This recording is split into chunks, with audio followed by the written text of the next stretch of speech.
الإعلام المصري ما تيقش شنو دار الكعبي، وتونس كتقول المغرب هرب على إفريقيا بزاف. اليوم غنشوفوا الزلزال اللي داره أسود الأطلس في المواقع العربية بعد الفوز التاريخي على زامبيا ب 3-0.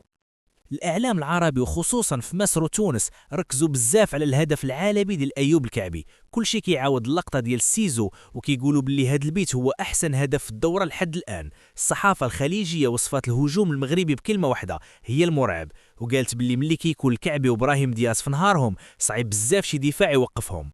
وماشي غير الهجوم اللي خلعهم، حتى مول النية كان عنده رد قاسي في التيران. الصحافة العربية كتتفق اليوم باللي وليد عرف كيفاش يرجع الثقة للمجموعة بعد التعادل مع مالي. الإعلام السعودي قال باللي مول النية رجع الماكينة للدوران، والمنتخب المغربي بان باللي هو المرشح رقم 1 باش يخلي الكاس في المغرب، حيت شافوا باللي التغييرات كانت في محلها والروح القتالية رجعات للدراري.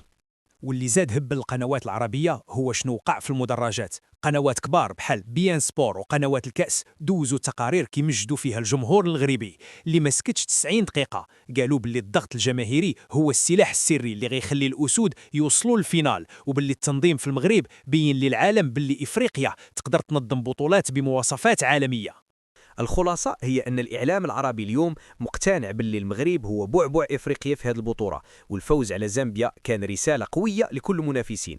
ودابا نتوما يا المغاربة، شنو بان لكم في الأداء ديال اليوم؟ واش كتشوفوا باللي بهذا المستوى نقدروا نهزوا الكاس؟ خليوا لنا آراءكم في التعاليق، وما تنسوش لايك الفيديو والاشتراك في القناة باش يوصلكم ديما الجديد. ديما مغرب.